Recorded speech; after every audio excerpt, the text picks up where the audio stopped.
ఆలోచిద్దాం, ఆశీర్వదిద్దాం. ఉమ్మడి నల్గొండ, ఖమ్మం, వరంగల్ పట్టభద్రుల ప్రశ్నించే గొంతు తీన్మార్ మల్లన్నకు మొదటి ప్రాధాన్యత ఓటు వేసి గెలిపిద్దాం. నల్గొండ జిల్లా మల్లెపల్లి ప్రధాన సెంటర్లో ఉన్నాము. ప్రస్తుతం జరుగుతున్న ఎమ్మెల్సీ బై ఎలక్షన్లో స్వతంత్ర అభ్యర్థులుగా 52 మంది ఇక్కడ పోటీ చేస్తూ ఉన్నారు. ప్రధానంగా కాంగ్రెస్ పార్టీ నుండి తీన్మార్ మల్లన్న గారు, అదేవిధంగా బీఆర్ఎస్ పార్టీ నుండి రాకేష్ రెడ్డి, బీజేపీ నుండి ఇక్కడ బుద్ధుల ప్రేమేందర్ రెడ్డి గారు, స్వతంత్ర అభ్యర్థులు అనిల్ సార్ గారు, ఆయనతో పాటు జాన్సన్, వీళ్ళు ప్రధానంగా పోటీ చేస్తూ ఉన్నారు.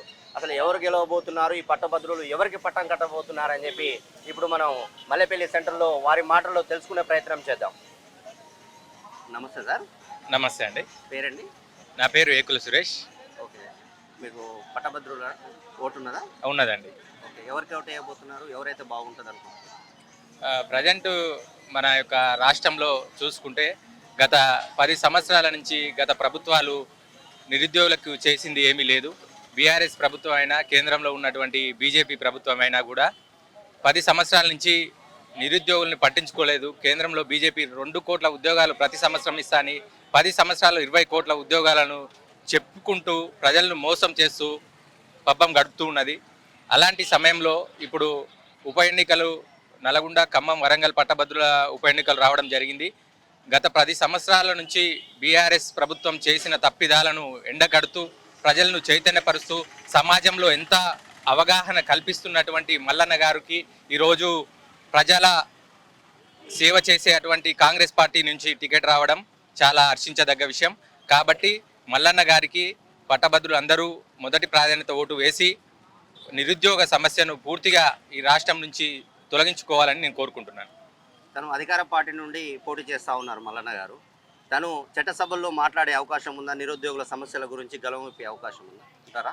ఖచ్చితంగా సజెషన్స్ చేసి ప్రజాపాలనలో ప్రజలకు అవసరమైనటువంటి పాలన ముందుకు తీసుకే విధంగా రేవంత్ రెడ్డి గారి నాయకత్వం ఉంది. కాబట్టి తను కూడా నిరుద్యోగుల పట్ల ఈ 10 సంవత్సరాలు ఏ విధంగా నష్టపోయారు, పేపర్ లీకేజీలు, ఇంకా ఉద్యోగాల కల్పనలో బీఆర్ఎస్ ప్రభుత్వం చేసినటువంటి మోసాలను పై స్పష్టమైన అవగాహన కలిగి ఉన్నది. కాబట్టి నిరుద్యోగులకి న్యాయం చేసే వ్యక్తిగా మన తీన్మార్ మల్లన్న గారు ఖచ్చితంగా చట్టసభలు నిలబడతారని మేము కోరుకుంటున్నాం. దాంతోపాటుగా తనకున్న ఆస్తిని ఇలా రాష్ట్ర ప్రభుత్వానికి రాసిచ్చి అతను ఒక జీరో బడ్జెట్ పాలిటిక్స్లోకి వచ్చారు. దీన్ని ఏ విధంగా మీరు అనుకుంటా ఉన్నారు? 100% మేము సమర్థిస్తున్నాం. ప్రజాపాలనలో ప్రజలకు సేవ చేయాలనుకునేటటువంటి వారు ప్రజల సొమ్ముని కాజేసేటటువంటి వారిగా కాకుండా నా దగ్గర ఉన్నటువంటి యొక్క సొమ్మును నేను ప్రజలకి, సమాజానికి, ఈ ప్రభుత్వానికి అప్పజెప్పి ప్రజాసేవకై ముందు నిలబడతానని చెప్పి వచ్చినటువంటి వ్యక్తి. అతన్ని చూసి ప్రజాపాలకులు, రాబోయే రాజకీయవేత్తలు అందరూ ప్రజల సేవకై ఎలా నడవాలి అని మల్లన్న గారిని చూసి నేర్చుకోవాల్సినటువంటి అవసరం ఖచ్చితంగా ఉంది. దాంతోపాటుగా ఇప్పుడు మల్లన్న గారు గతంలో స్వల్ప మెజార్టీతో ఓడిపోవడం జరిగింది. ఇప్పుడు ఈసారి ఎంత మెజార్టీ గెలుస్తారంటారా, లేకపోతే గెలిస్తే ఎంత మెజార్టీ ఇప్పుడు ఉన్నటువంటి రాష్ట్ర రాజకీయాల దృష్ట్యా ప్రజలకు సేవ చేసేటటువంటి ప్రభుత్వం ఏర్పడింది.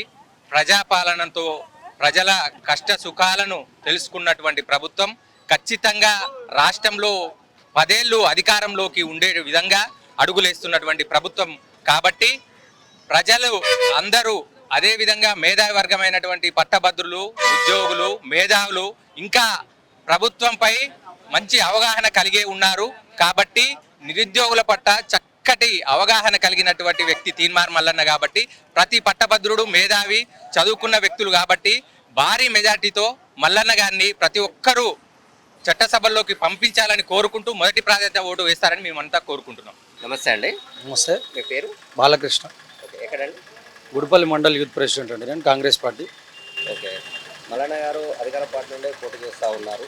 అవును. తను ఎంత మెజార్టీతో గెలవబోతూ ఉన్నారు? మా దేవరకొండ నియోజకవర్గంలో 10,160 ఓట్లు ఉన్నాయండి. మేము దాదాపు 9,500 ఓట్లు వేయగలుగుతామండి. కాంగ్రెస్ పార్టీ నుంచి ఇక్కడ యువత ఏకతాటిపై ఉన్నది. గతంలో కూడా తీన్మార్ మల్లన్న పోటీ చేయడం జరిగింది. గతంలో కూడా మేము కాంగ్రెస్ పార్టీ కొంతవరకు మేము చెప్పొద్దు కానీ మేము సపోర్ట్ చేయడం జరిగింది కాంగ్రెస్ పార్టీ తరఫున.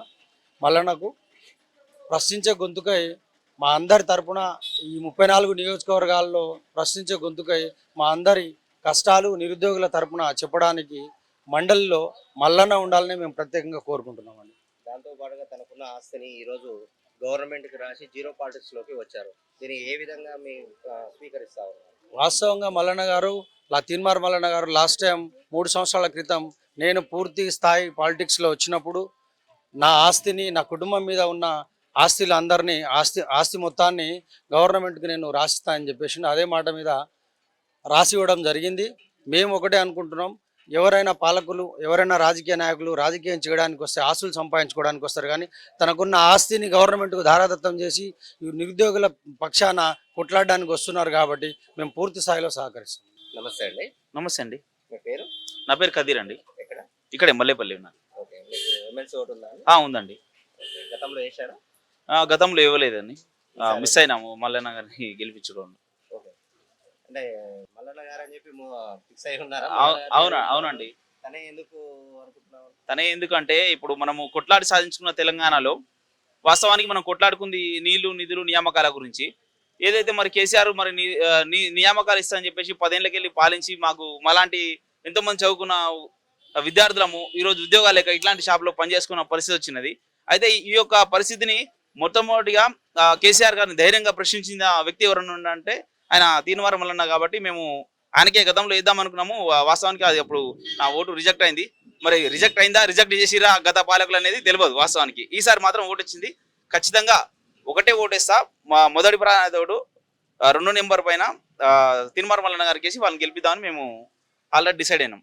గత పాలకుల మీద పోరాడిన వ్యక్తి మల్లన్న గారు కాబట్టి అవునండి. చేస్తా అని మీరు అంటా ఉన్నారు. అవును. ఇప్పుడు అధికార పార్టీ నుండి పోటీ చేస్తా ఉన్నారు. అవునండి. మీ సమస్యల పట్ల చట్టసభలో మాట్లాడే అవకాశం ఉందంటారా? ఖచ్చితంగా ఉంటుందండి. తీన్మార్ మల్లన్న అంటేనే ఒక ప్రశ్నించే గొంతుక అని చెప్పేసి మా తెలంగాణ యువత మొత్తం కూడా వారిని భావిస్తూ ఉంది. వారు అదే విధంగా కూడా మాట్లాడతారని మేము ఖచ్చితంగా వారిని నమ్ముతా ఉన్నాం. ఖచ్చితంగా ఈసారి మరి జరిగే ఈ ఎమ్మెల్సీ ఉప ఎన్నికల్లో ఖచ్చితంగా మల్లన్న గారిని గెలిపిస్తాం కూడా. ఒకటే ఓటేస్తా అంటున్నారు, అది కూడా మొదటి ప్రాధాన్య ఓటుతోనే గెలుస్తారంటారా? ఖచ్చితంగా ఈసారి మొదటి ప్రాధాన్య ఓటుతో గెలుస్తారండి. లాస్ట్ టైమే మొదటి ప్రాధాన్య ఓటుతో గెలిచిపోయినాడు.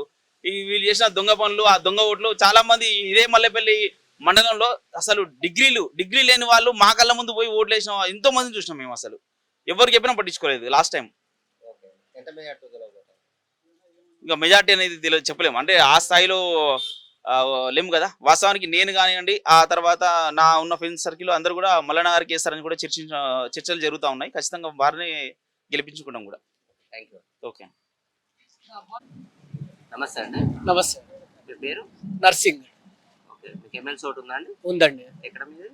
గాజీనగర్ చింతేడుతండ గతంలో వేశారా? వేసినాం. ఓకే. ఇప్పుడు ఎమ్మెల్సీగా ఎవరైతే బాగుంటుందని మీరు అనుకుంటున్నారు? తీన్మార్ మల్లన్న. తన పేరు స్పెషల్గా చెప్తా ఉన్నారు.